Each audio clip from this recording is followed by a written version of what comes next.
Assalamualaikum warahmatullahi wabarakatuh. Linabil karim wa habibil makin khatamin nabiyyin habibina Muhammadin amin wa alihi wa sahbihi al-kiram. Al-Fatiha.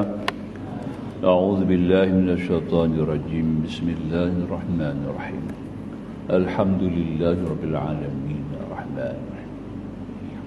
Iyyaka na'budu wa iyyaka nasta'in ihdinas siratal mustaqim siratal ladzina an'amta 'alaihim ghairil maghdubi 'alaihim waladdallin.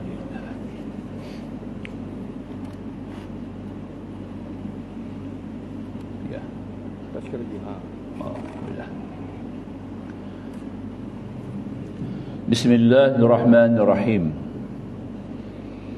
Alhamdulillahi rabbil alamin alladhi ja'ala ad-da'wata ila al-huda wa ad-dilalata 'ala al-khair wa an-nasihata lil muslimin min afdalil qurbat wa rafa'id darajat wa himmati fi din zalika sabili anbiya'i wal mursalin wa awliya'ullah salihin al-ulama rasikuna fil ilmi wal yaqin.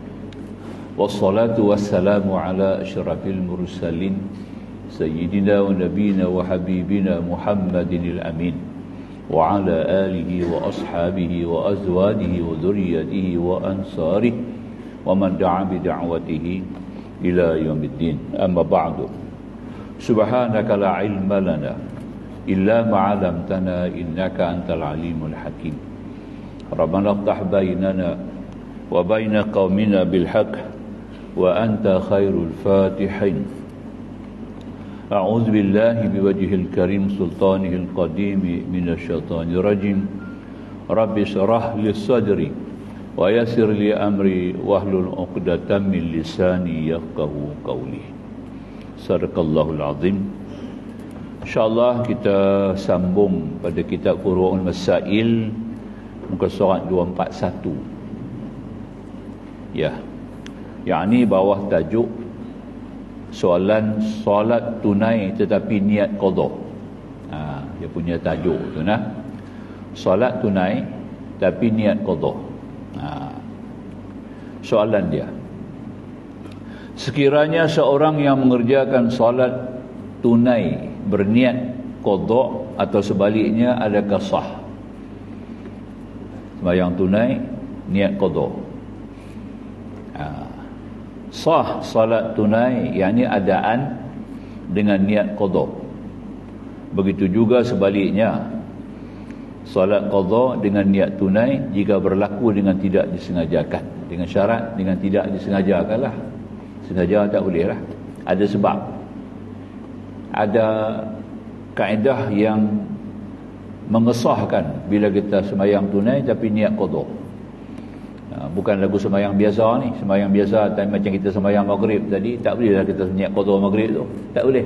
Itu tak sah tu. Ya, aku sembahyang qada maghrib, tak sah.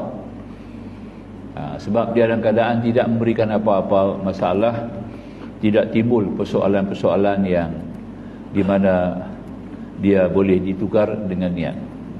Masalah dia begini, yang boleh jadi tunai qada tu jadi qada jadi tu, maknanya niat tunai tapi jadi qada.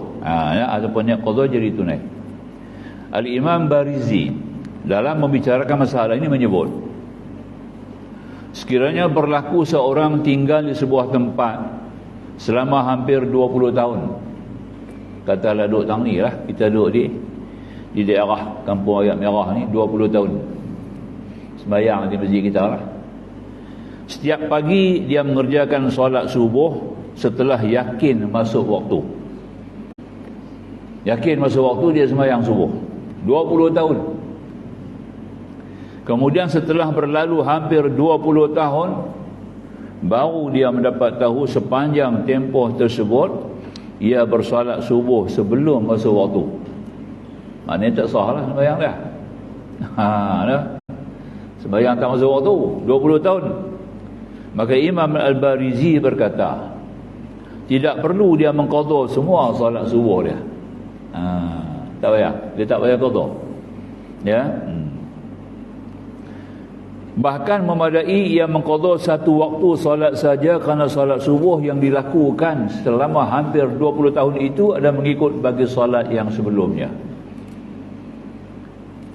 Oleh itu yang perlu diqadha hanya satu solat subuh yang sebelumnya sahaja, kerana bagi solat qadha tidak disyaratkan menyebut niat qadha. Yang demikian itu dianggap tidak bercanggah dengan nas. Sekiranya seseorang mengerjakan solat zuhur dengan ijtihad bahawa waktu telah masuk, kemudian ternyata bahawa dia mengerjakan solat zuhur sebelum masuk waktu, solat zuhurnya tidak luput kerana ketika melafazkan niat ia telah berniat fardu zuhur bagi waktunya. Itu dikatakan tadi ini. Jadi maknanya kalau dia dah sembahyang 20 tahun, semua sembahyang subuh dia tadi ini tidak masuk waktulah. Jadi dia tidak perlu mengqadha semua sembahyang dia cuma qadha hak sembahyang mula. Hari mula punya subuh tu saja. Ya. Hari mula tu dia kena wajib qadha lah. Jadi hari mula dia kena qadha. Jadi hari mula yang tak sembahyang tu, maknanya hari yang kedua jadilah qadha hari pertama. Hari ketiga jadi qadha hari kedua. Hari keempat jadi qadha hari ketiga. Betul lah. Hari 30 jadi qadha hari 29. Betul lah. Itu maksud dia lah, hanya faham yang kita baca betul lah maksud dia lah. Itu dia katakan tadi ni, dia hanya qadha satu subuh saja. Jadi 20 tahun dia sembahyang tadi ini, sembahyang dia semua sudah diqadhakan. Itu dia lah. Tapi yang ni makna kita dia tak sengaja lah. Macam kita sengaja tak boleh, sengaja kita niat hak tunai pergi niat qadha tak boleh lah. Hak qadha pergi niat tunai tak boleh lah. Dengan sengaja tadi macam kita sembahyang dan keadaan kita sedap, kita tahu dah masuk waktu. Baik. Habis. Maklum lah, faham. Kemudian niat solat tanpa sebut bilangan rakaat. Ni kita niat, kita tak sebut rakaat dalam niat kita. Seorang hanya berniat usalli sunataz zuhri qabliyatan. Dia tak kata 2 rakaat. Rakaatain tak kata. Usalli sunataz zuhri qabliyatan, tak kata rakaatain qiblah. Tak kata lagu tu. Qiblatan rakaatain, dia tak kata lagu tu. Sahaja aku salat sunat zuhur yang sebelum. Adakah memadai dengan niat tersebut tanpa menyebut bilangan rakaatnya? Dan adakah memadai jika dia mengerjakan hanya 2 rakaat saja, atau mesti 4 rakaat, atau dia boleh pilih sama ada hendak mengerjakan 2 rakaat atau 4 rakaat? Ini tak sebut rakaat tu. Macam zuhur lah. Zuhur dia ada 2, dia ada 4. Kita nak sembahyang qabliyah 2 pun boleh, nak sembahyang qabliyah 4 pun boleh. Tapi dalam masalah ni dia tak sebut berakaat dia. Macam mana dia boleh terus dia buat ikut dia punya suka. Teringat nak buat 2, buat 2. Teringat nak buat 4. Tapi dalam niat tak sebut. Itu hukum dia lah. Dengan niat yang umum seperti itu adalah dikira sunat muakkad saja. Jadi maknanya dalam bab ni kita kena lihat dulu dia punya syarat niat tu. Syarat niat solat ni dia kena ada 3. Dalam kita niat sembahyang tu dia ada 3 lah. Pertama dia panggil qasad, kedua dia panggil ta'arud, ketiga ta'yin lah. Itu sembahyang fardu kita yang kita buat. Kalau sembahyang bukan Jumaat, selain daripada Jumaat, dia ada qasad, dia ta'arud, dia ta'yin. Qasad ni maknanya usalli tadilah, aku sembahyang. Suatu kehendak sendiri. Suatu kehendak sendiri dengan keinginan sendiri, dengan kesedaran sendiri. Itu kita panggil qasad. Yang disebut di sini usalli, aku sembahyang. Sebab tu kita tambah lagi dalam terjemahan sahaja aku sembahyang. Sahaja ni menyahaja. Menyahaja tu artinya dengan sedar, dengan keinginan sendiri. Bukan dengan paksa, bukan dengan lalai, bukan dengan leka, bukan dengan lupa. Nampak tak? Dia niat dengan kehendak dia sendiri. Itu artinya qasad. Kemudian dia ada 2 ta'arud. Ta'arud ni mengkhususkan sembahyang yang kita buat tu adalah fardu. Aku sembahyang fardu. Itu dua syarat dia. Nombor 3 dia punya ta'yin. Ta'yin ni nama sembahyang. Sebab 5 waktu ni ada 3 waktu yang sama 4 rakaat. Zuhur, asar, isyak. Tu dia. Jadi makna nak bezakan antara Zuhur dengan asar, nak beza Zuhur dengan asar dengan isyak, dia kena ada sebut nama waktu. Maka tu ta'yin tu dia panggil nama waktu lah. Qasad, aku sembahyang, ya, ta'arud, fardu, dan juga nama waktunya, Zuhur ke, asar ke, isyak. Itu saja yang kita ada dalam niat. Lain tak ada. Dalam niat tak masuk lain. Yang lain tu masuk sunat je. Kalau nak masuk sunat, ya, aku sembahyang fardu Zuhur, 4 rakaat sunat kena masuk. Menghadap kiblat sunat kena masuk. Kerana Allah sunat kalau nak masuk. Nampak tak? Menghadap kiblat. Itu dia. Yang tambahan tu hanya sunat saja dalam niat. Tak wajib. Jadi kalau kita tak niat, kita tak sebut dalam niat kita tu, tak masuk dalam niat kita tu bilangan rakaat, tak masuk kiblat, ya, tak masuk tunai, sah sembahyang kita. Niat tu pakai. Cuma dia perlu 3 tu saja. Aku sembahyang fardu tu kena ada lah. Kalau tak sebut fardu jadi sunat. Contoh macam kita sembahyang Zuhur lah kata, kalau kita nak sembahyang Zuhur, kita pergi niat aku sembahyang Zuhur, tak niat fardu, dia jadi qabliyah atau jadi ba'diyah. Nampak tak? Dia jadi sunat Zuhur. Itu masalah. Macam subuh jugalah. Aku sembahyang subuh 2 rakaat, tak jadi fardu, dia jadi sunat subuh 2 rakaat. Pasal tak sebut fardu. Fardu tu dia punya syarat dia untuk mengesahkan kita punya niat. Itu maksud dia, ya. Ada ulama mengatakan rukun dalam niat. Dia panggil dia punya muqaranah. Muqaranah yang pertama usalli, dia panggil qasad. Muqaranah yang kedua ta'arud, iaitu fardu. Muqaranah yang ketiga ta'yin, nama waktu. 3 muqaranah dipanggil muqaranah urfiyah dalam mazhab Syafi'i, ya, mengikut atas kaedah Ibnu Rifa'ah. Kalau ikut Syafi'i, dia tak pakai muqaranah urfiyah. Syafi'i pakai muqaranah kamaliyah. Kita tak boleh ikut. Kita tak ikut tu. Itu mazhab Syafi'i betul. Imam Syafi'i dalam Kitabul dia hanya pakai niat,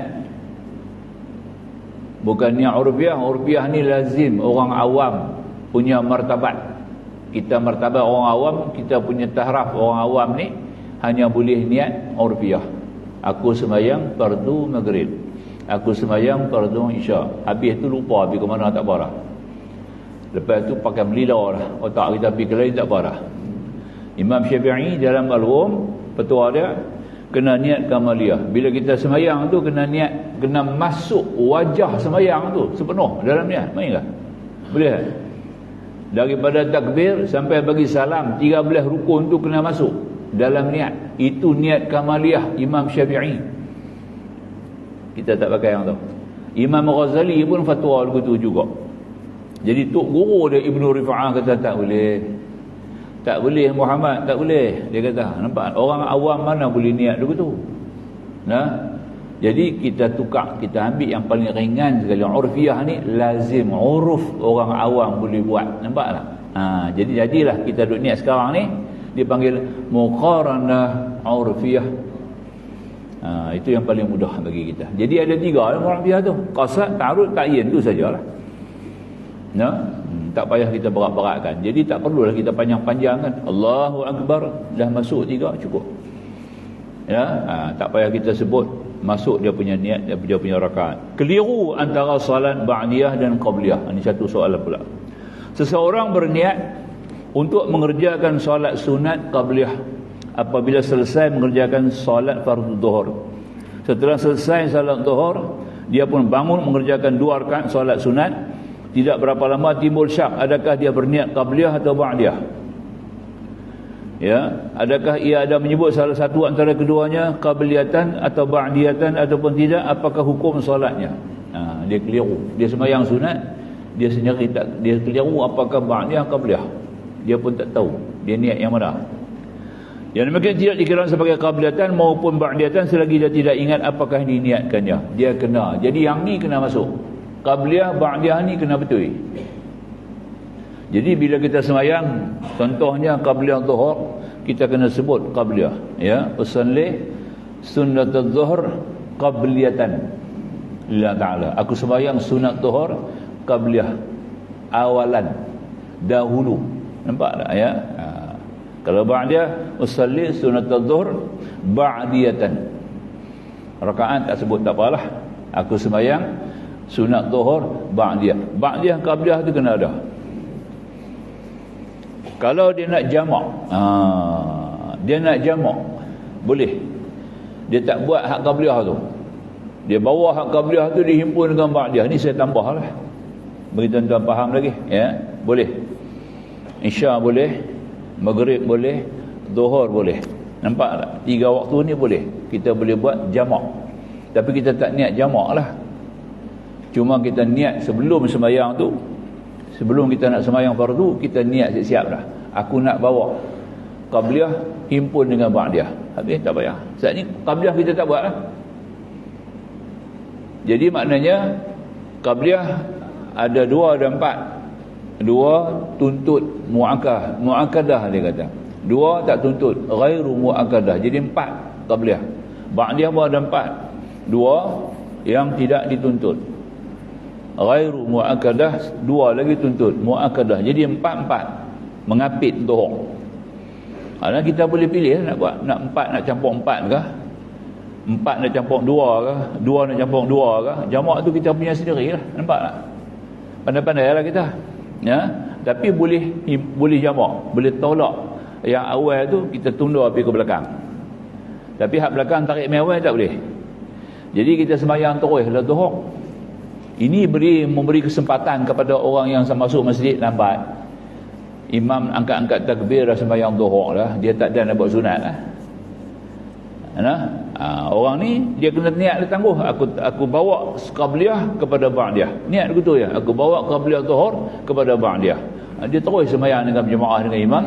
Bila imam bagi salam, dia pun bangun sembahyanglah. Nak sembahyang apa? Macam mana? Nak buat 8 ke 4-4? Atau nak buat 6 ke 4-2? Atau nak buat 4 ke 2-2? Nampak tak? Nak boleh faham nampak kalau nak buat 8 rakaat tak usah gaduh. Dia niat, yang penting niat aku sembahyang sunat qabliyah ba'diyah zuhur. Dia kena niat dulu. Nampak tak? Aku sembahyang sunat qabliyah ba'diyah zuhur. Jangan berkata jamak tak? Kacau. Sembahyanglah kita. Berapa kita nak sembahyang? Kita sendiri masa tu putus. Nak buat 8 kah? Nak buat 6 kah? Nak buat 4 kah? Kalau buat 4, 2-2 lah. 2 sebelum, 2 kemudian. Kalau buat 6, 4 sebelum, 2 kemudian. Kalau buat 8, 4 sebelum, 4 kemudian. Dan Jawharatus Saniyah disebut, maka tahiyat awalnya kena ada pada rakaat yang kedua sebelum yang terakhir. Sebelum akhir yang kedua ke belakang. Maknanya kalau dia buat 8, tahiyat awalnya dia ada pada rakaat yang ke-7. Kalau dia buat 6, tahiyat awalnya pada rakaat yang ke-5. Kalau dia buat 4, tahiyat awalnya pada rakaat yang ke-3. Ini cara sebut dalam Jawharatus Saniyah, tahiyat awal. Nampak tak? Boleh faham? Buat begitu lah. Dan dia boleh disengajakan kita jamak tu, tidak hilang dia punya fadilah. Boleh sengaja, walaupun kita ada masa tak mau buat sunat qabliyah, mai tahiyat tahiyat masjid duduk lah, tunggu imam kat takbir fardu terus ikut. Kita pasang niat siap, aku nak tangguh bawa yang qabliyah kepada ba'diyah. Walaupun dengan sengaja, tak jadi makruh dia kata. Nampak tak? Dan tidak hilang dia punya fadilah. Sama aja hukum dia. Itu tambahan kita bahas begitulah. Jadi makna kata boleh himpun 4. Contohnya lagi, Maghrib kita tahu ada 2 sebelum, ada 2 lepas, 4 lah. Jadi kita tak mau buat 2 tu, kita nak tangguh bawa 2 kepada ba'diyah, boleh. Jadi kita sembahyang 4 lah nanti lepas maghrib. Lepas maghrib sembahyang 4. Aku sembahyang sunat qabliyah, sunat tak kata tak apalah. Aku sembahyang qabliyah ba'diyah maghrib. Buat 4. Maknanya qabliyah 2 kita bawa pergi 4. Atau kita Isya kita ada 2 sebelum, kita ada 4 sesudah. Jadi 6. Nampak tak? Boleh kita bawa hak 2 tu kepada 2 yang 4 jadi 6. Jadi kita masuk Isya, sembahyang Isya fardu terus. Nampak tak ya? Jadi habis Isya kita sembahyanglah 6. Aku sembahyang qabliyah, ba'diyah, Isya. Tapi kena sebut dalam niat tu kena qabliyah, ba'diyah dua-dua. Nampak tak? Sembahyanglah 6 rakaat. 2 sebelum, 4 sesudah.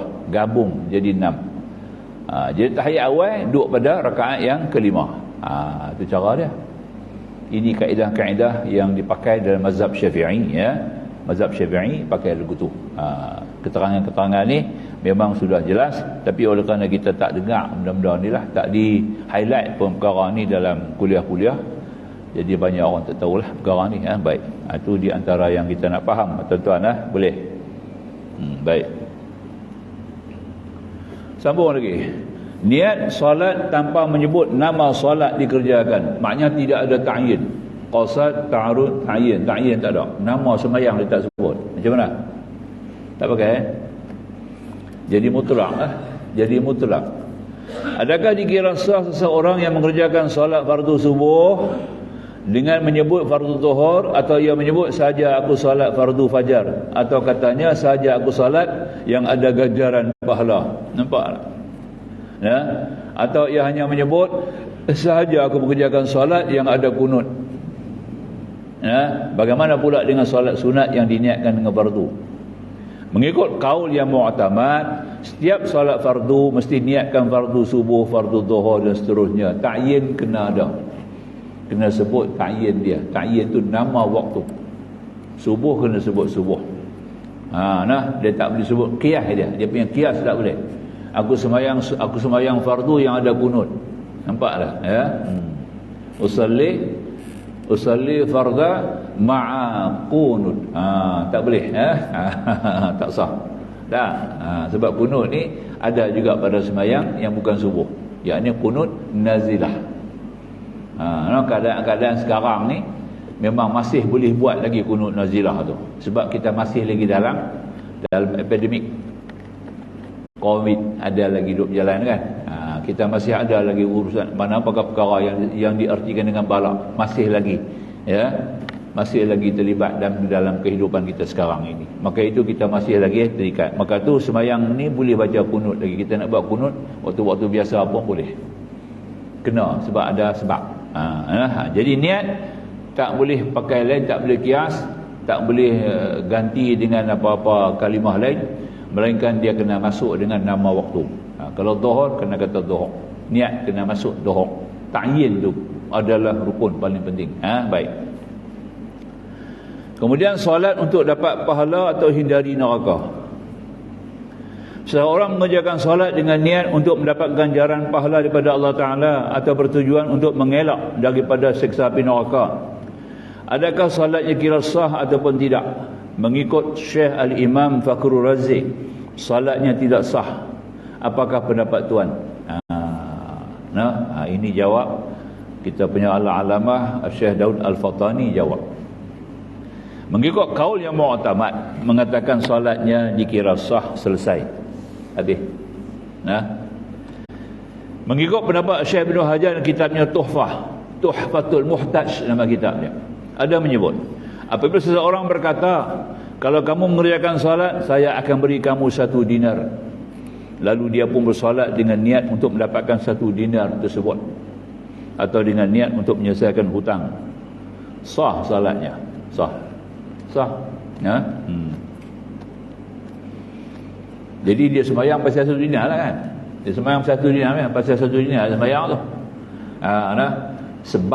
Sebab ni dia masuk dalam bab ikhlas.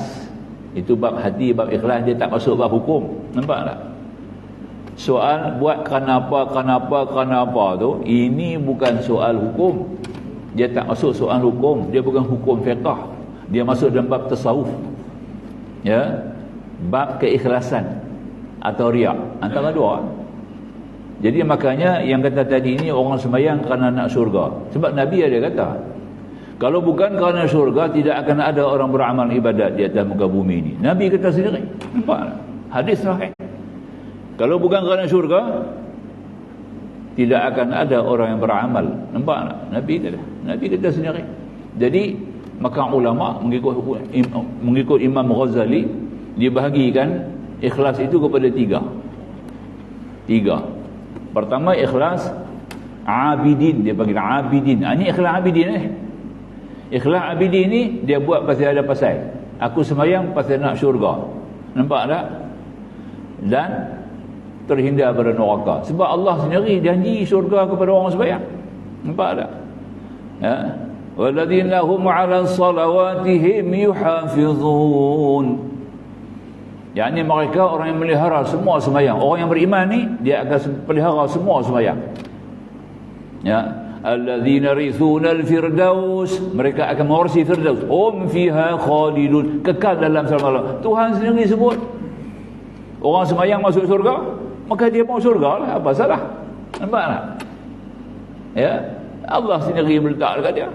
Ya, depa yang melihara semua sembahyang, di mana mereka akan mewarisi syurga firdaus. Nampak tak Tuhan kata? Dan mereka kekal dalamnya. Nampak tak? Dalam suratul Kahfi lagi sebut, ayat 10 akhir kita baca tu, ya. Ayat 6 akhir di suratul Kahfi ada sebut lagi pasal syurga.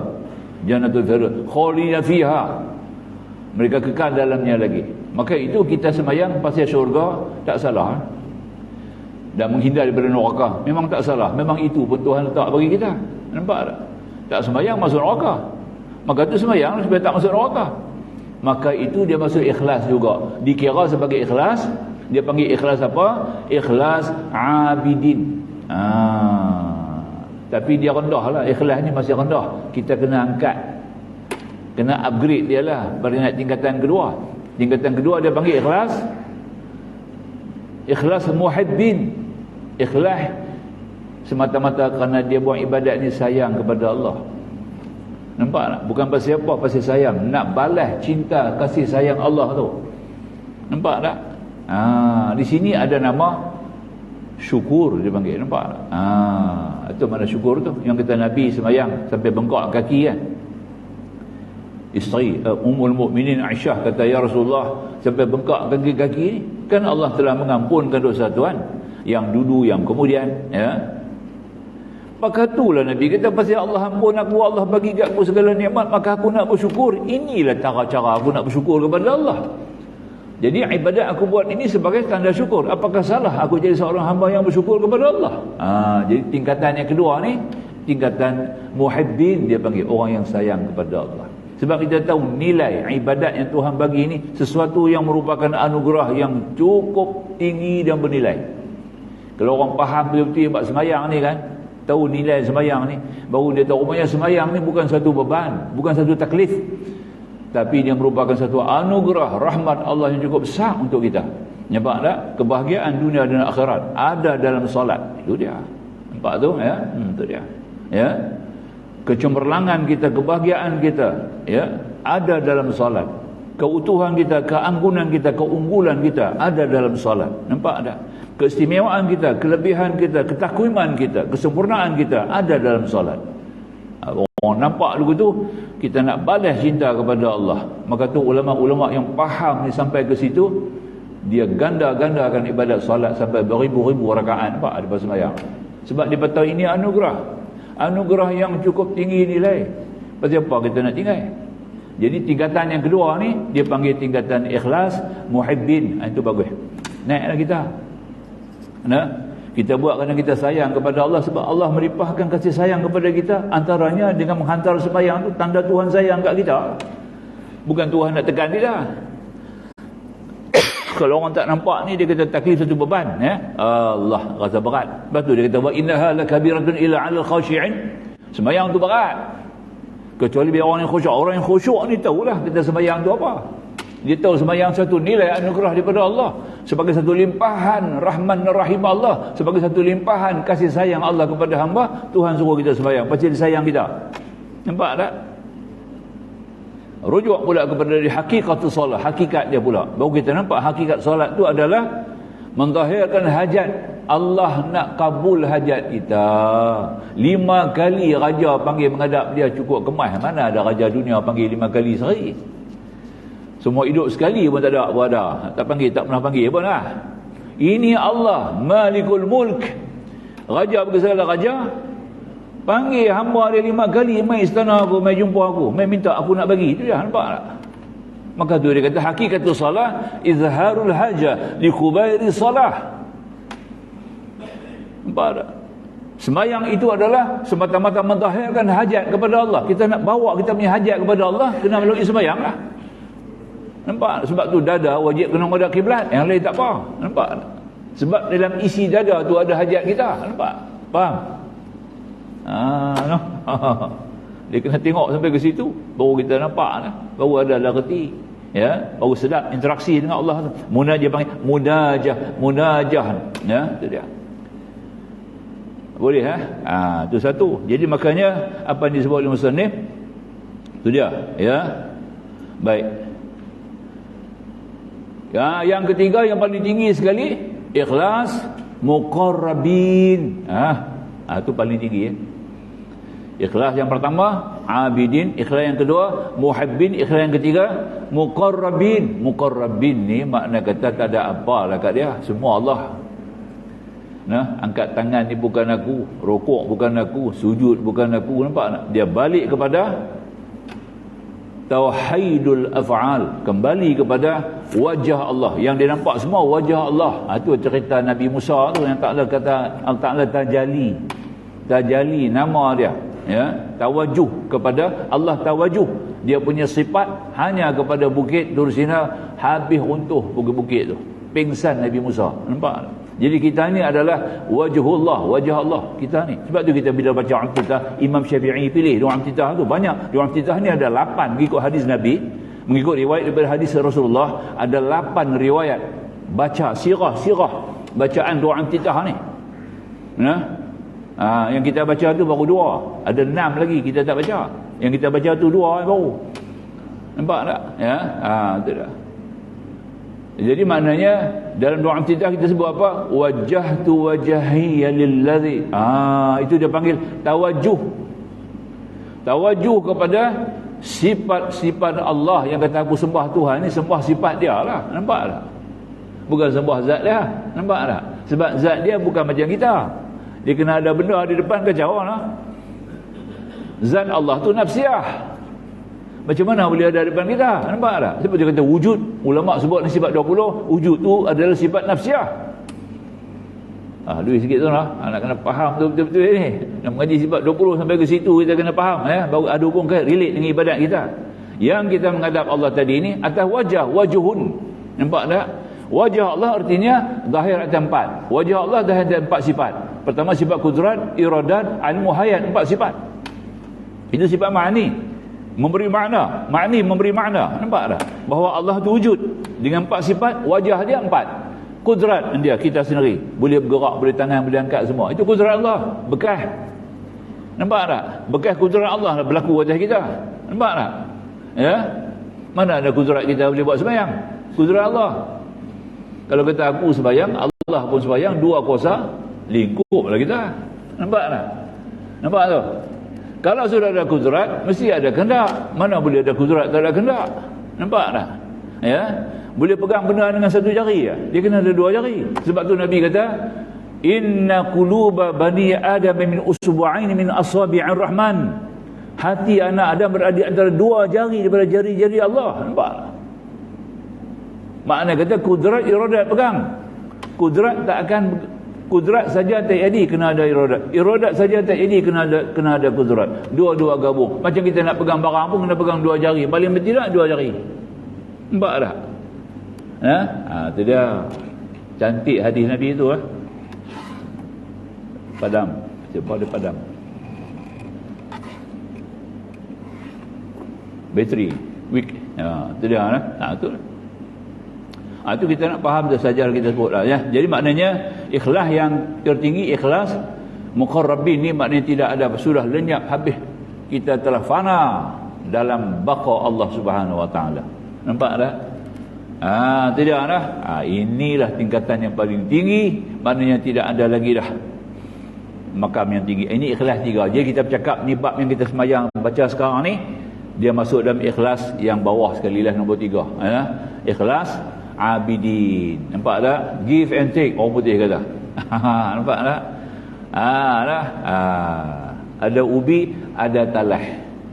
Ada hari boleh balas. Ni cerita dia. Faham? Kalau ada ubi kena ada talah. Tu cerita dia. Boleh faham Baik. Sambung.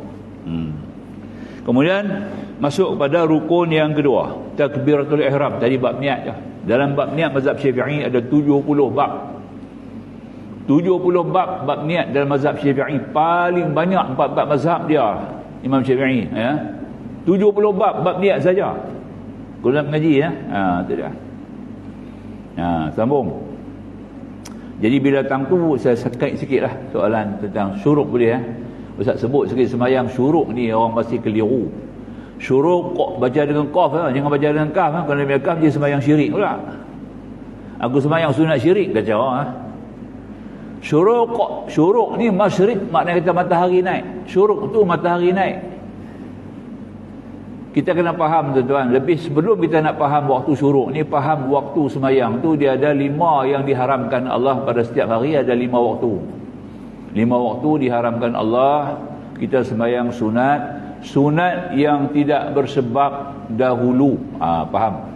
Nama dia sembahyang sunat diharamkan 5 waktu ni. Waktu tahrim dia panggil, waktu karahah atau waktu tahrim, di mana waktu ini dilarang kita sembahyang sunat. Sunat apa?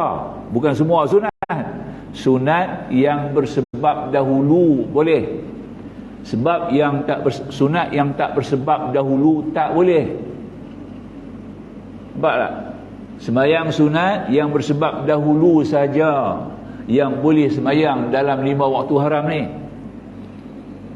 Tuan-tuan masuk masjid dulu tu sebab dia mai awal, maka tu ada tahiyatul masjid. Nampak tak?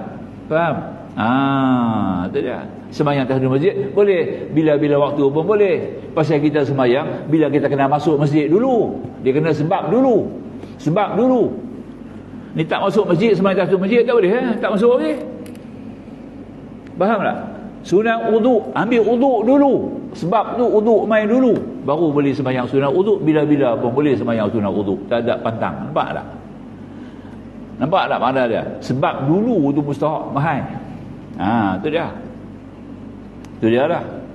Jadi sekarang ni kita ambil subuh tu dah lah. Bagi orang sembahyang subuh, dia takluk kepada fa'il, bukan takluk kepada zaman. Dia ada sembahyang 5 waktu ni, dia takluk kepada zaman, ada takluk kepada fa'il. Dia ada 2 fiqh dia. Nampak tak?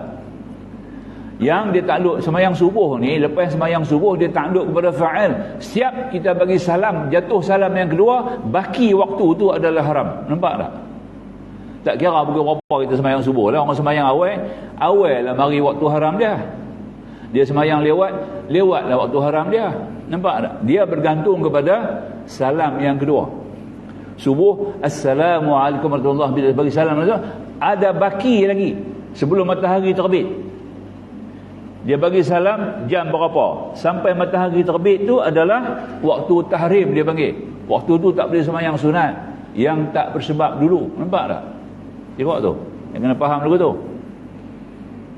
Jadi apabila matahari terbit, sebab terbit matahari dulu jadi sebab, maka tu boleh sembahyang syuruk. Nampak tak? Asalnya waktu tu waktu haram. Kita sembahyang syuruk tu di waktu haram tau. Nampak ni? Bukan sembahyang waktu harus. Waktu haram tu kita sembahyang tu. Sebab dia ada 2 waktu. Lepas subuh ada 2 waktu tahrim.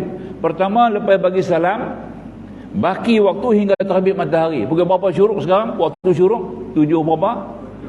23 sampai 23. Lepas 23 tu ada satu lagi waktu haram lagi.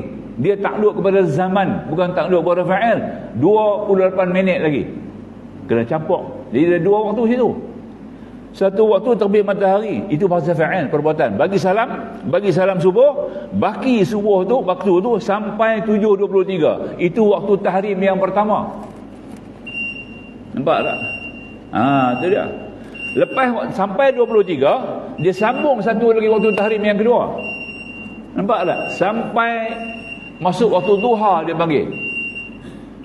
Iaitu 28 minit. Minta muazzin azan tak? Muazzin tolong azan tak? Kita lepas dulu waktu.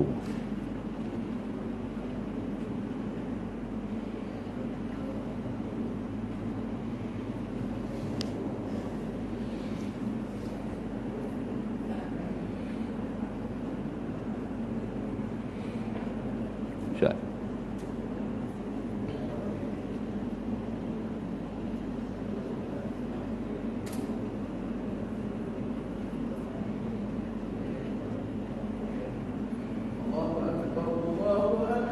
Allah Akbar.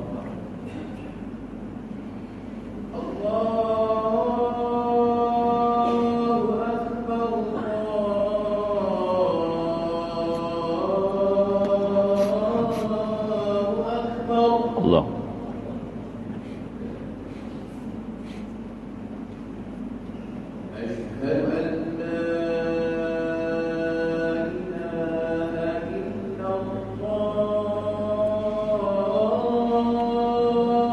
أشهد أن لا إله إلا الله وحده لا شريك له.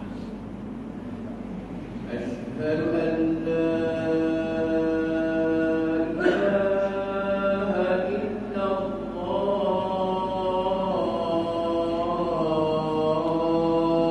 أشهد أن لا إله إلا الله وحده لا شريك له. أشهد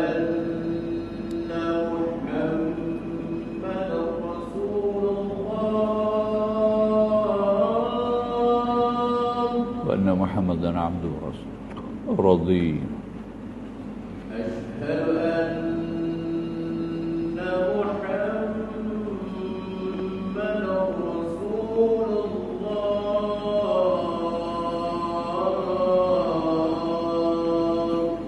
محمدا رسول. حي على الصلاة. لا حول ولا قوة. حي على الصلاة.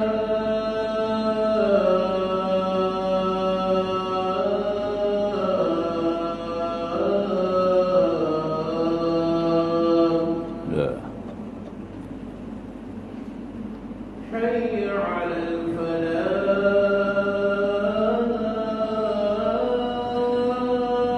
ولا حول ولا قوة.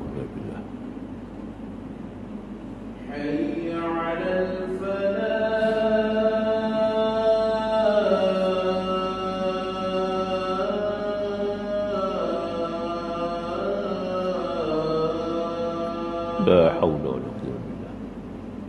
وجعل المفلح. الله أكبر. الله أكبر. الله. لا إله إلا الله.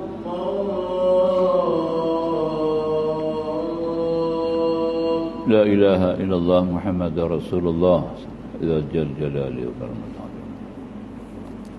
سيدنا محمدا وفضيلة وصفة عاجل حمدا لله والصلاة والسلاما على رسول الله وآله وصحبه ومن نصره ووالاه. Baik, jadi kita tengok tadi ada dua waktu situ waktu pertama haram tu lepas kita bagi salam sampai naik matahari 7.23, 7.24 sampai campur 28 minit lagi. Jadi 58. Ya, betul. Sampai 7.58 masuk waktu duha. Baru boleh sembahyang sunat duha. Nampak tak? Tapi nak sembahyang sunat syuruk juga boleh dengan syarat terbit matahari kena jadi sebab. Dia kena ada sebab dulu, nampak tak? Dia kena ada sebab dulu baru boleh sembahyang sunat tu dalam waktu tahrim. Tu waktu tahrim tu. Kita nak sembahyang syuruk tu dalam waktu tahrim. Sebab itu dia kena tunggu syarat dia datang dia punya sebab dulu. Sebab kita sembahyang sunat syuruk tu kena terbit matahari. Jadi waktu dia ketika terbit matahari lah. Jangan lebih tangguh. Nampak tak? Kalau tangguh jadi haram. Hampa masuk waktu haram balik, tak boleh. Jadi makanya sembahyang sunat syuruk tu 7.24. Nampak tak? 7.23 naik matahari. Itu jadi sebab boleh sembahyang sunat sebab dia mai dulu, nampak tak? Tu saya abang dulu tu. Jadi sembahyang sunat syuruk tu sembahyang sunat yang bersebab dahulu dalam waktu tahrim. Nampak tak? Dan perkara itu dia tak boleh tangguh. Tak boleh tangguh. Dia kena buat paling-paling lama uruf. Ulama mengatakan 10 minit saja. Jangan lebih. Jadi 7.24 sampailah 3.4. Takat tu aja 10 minit. Jangan lebih lah. Lebih haram balik. Tak boleh lah. Sebab dia waktu haram. Dia bukan waktu harus. Nampak ya? Maka itu Imam Nawawi mengatakan sembahyang sunat syuruk itu tak ada. Yang ada sunat duha. Nampak tak? Saya pun tak pernah buat sunat syuruk semua hidup. Saya sendiri tak pernah buat semua hidup. Sebab sembahyang sunat syuruk itu khilaf ulama. Hanya dalam mazhab Hanafi ada. Mazhab Syafi'i tidak kuat, cuma Imam Ghazali highlight dalam Ihya Ulumuddin. Itu aja. Jadi kita tunggu kita buat sunat duha lebih afdal. Nampak tak? Sunat duha, sunat muakkadah. Sunat syuruk ni sunat yang tidak dituntut. Taraf dia sunat mutlak. Taraf dia sunat mutlak, bukan sunat yang dituntut. Nampak tak? Itu dah. Jadi kita bawa kepada sunat duha lebih baik. Sebab kita jangan kacau waktu tahrim tu. Dia ada 2 waktu tahrim, jangan ganggu dia. Nampak tak ya? Bersih kita dalam tu. Masuk waktu duha 28 minit lepas terbit matahari, sembahyanglah 8 rakaat. Cantik. Nampak tak? Ini sunat duha, itu memang dituntut. Dalam hadis pun Nabi sebut sunat duha. Nabi tak kata sunat syuruk. Nampak tak ya? Cuma dalam mazhab Hanafi dibawa hadis-hadis yang lemah ya, berkenaan sunat syuruk ni. Wallahu a'lam. Sambung. 10 minit aja nah, 10 minit. Baik. Kemudian kita tengok kepada takbiratul ihram. Hukum menebalkan sebutan lam pada lafaz takbir dalam takbiratul ihram. Apabila seorang melafazkan takbiratul ihram, Allahu Akbar, mestikah dia menebalkan sebutan huruf lam pada kalimah Allah dan tidak boleh dinipiskan? Apa hukum? Dia baca Allahu Akbar, boleh tak? Makluh Allahu Akbar. Oh, ini dia baca ulama ya. Allahu Akbar, sah tak? Sah. Sebab lam tu ada. Cuma daripada segi sifat lam tu tak disebut, tak pernah elok. Tu aja nah. Lam tu lam jalalah, wujud lam jalalah, tu cukuplah. Yang perlu kita sebut ada bunyi lam. Lam memang kita sebut lam dengan la, betul tak? Lam kita sebut dengan la, lo jangan kita baca dulu. Asal kita sebut kalimah lam tu dengan la. Lam alif la. Nampak tak? Cuma dalam kaedah tajwid bila dibariskan atas atau apa, maka jadilah Allah tu dibaca dengan lam tebal. Jadi makanya kita tidaklah menjadi syarat sah salat dengan menebalkan sebutan huruf lam pada perkataan Allah ketika turut ihram. Bahkan jika disebut dengan nipis sekalipun, solatnya dikira sah.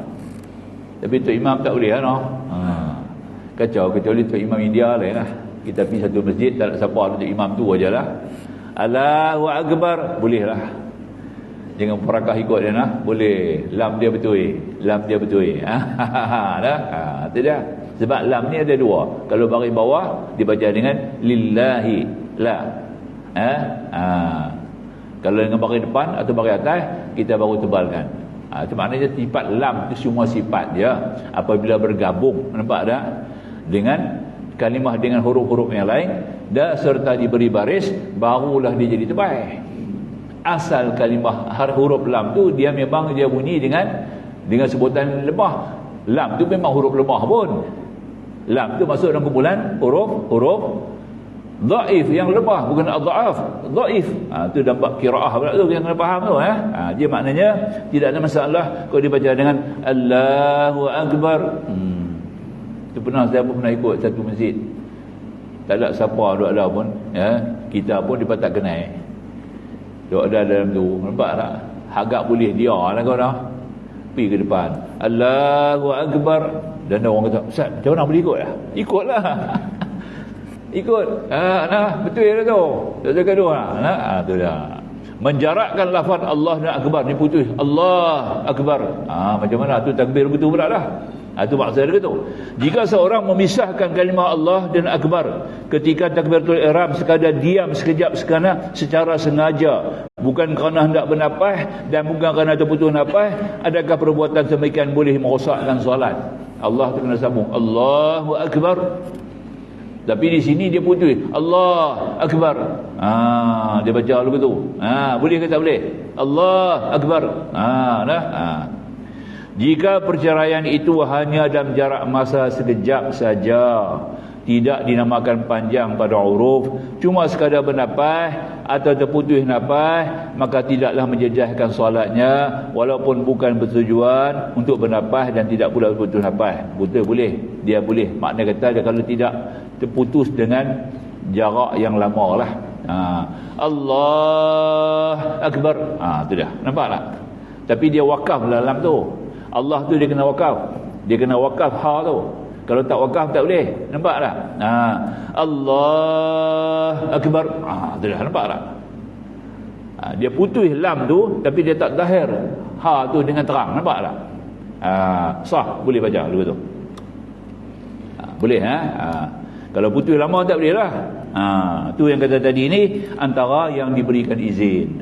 Ya, masih boleh. Kemudian berulang takbiratul ihram, ya. Jika seorang yang hendak mengerjakan solat itu menyebut takbiratul ihram berulang kali, ia dikira masuk dalam solat bagi setiap bilangan takbir yang ganjil dan keluar daripada solat melalui bilangan takbir yang genap. Itu pun jika dia berniat untuk keluar daripada solat dan tidak pula berniat untuk memulakan solat yang lain di antara dua takbirnya. Tetapi jika dia berniat untuk keluar daripada solat dan masuk semula ke dalam solat, takbiratul ihram baru, apa kata-kata itu betul? Ini kita lihat dulu ni lah. Dia lafaz takbir tu habis Allahu Akbar, dia tak puas hati, dia angkat lagi sekali Allahu Akbar kali kedua. Yang tu tak boleh. Nampak tak? Kalau Allah tu tak habis, Allah tak ada akbar lagi, tak sampai akbar, dia boleh kata lah Allah tu 100 kali. Tak apa. Pasal tak jadi lagi kalimah tu, tak bagi jumlah. Allah Akbar tu dalam bahasa Arab dia panggil jumlah takbir. Allahu Akbar baru lengkap. Jadi kiranya kalau dia baca tidak sampai jumlah Allah banyak kali Allah, tak apalah akbar tak mai lagi. Nampak tak? Itu biar pergi dekat dia. Yang ni dia kata habis Allahu Akbar, dia sendiri tak sedap, angkat takbir lain lah Allahu Akbar, yang ni tak sah. Itu dah habaq betul lah. Bagi faham, kalau baca ni mungkin tak faham kot dah. Jadi bila dia niat mula Allahu Akbar, dia rasa boleh tak masuk niat. Nampak tak? Dia ulang lagi sekali Allahu Akbar, dia kena ulang kali ketiga baru sah. Kali kedua tu membatalkan takbir yang pertama. Nampak tak? Jadi takbir yang mula Allahu Akbar, dia angkat lagi sekali takbir Allahu Akbar. Takbir yang kedua membatalkan takbir yang pertama. Jadi dia kena takbir nombor 3 Allahu Akbar, baru sah kita ikut dia kalau dia imam. Nampak tak? Dan dia sendiri sembahyang dia sah lah. Mana? Jadi seperti mana sudah maklum bahawa apabila seorang itu selesai menyebut lafaz takbiratul ihram, berarti dia telah memulakan solatnya. Tidak timbul lagi solat berniat untuk keluar daripada solat antara dua takbiratul ihram. Dan tidak timbul lagi soal niat takbir yang baru sebagai memulakan solatnya. Jika berlaku takbiratul ihram yang berulang-ulang kali, maka niat takbiratul ihram yang kedua sebagai membatalkan takbiratul ihram yang sebelumnya. Nampak tak? Jadi dia kena takbir lagi sekali. Takat tu lah kot, insyaAllah kita tambah dulu boleh. Baik. Aqulu qawli hadza astaghfirullahalazim li wa lakum, akhirul kalam wallahu subhanahu wa ta'ala alam. Bismillahirrahmanirrahim. Alhamdulillah wassalatu wassalamu ala asyrafil mursalin nabiyina Muhammad wa alihi wa sahbihi ajma'in. Subhanaka la ilma lana illa ma 'allamtana innaka antal alimul hakim. Rabbana atina fid dunya hasanah wa fil akhirati hasanah wa qina adzabannar. Walhamdulillah. Assalamualaikum warahmatullahi wabarakatuh.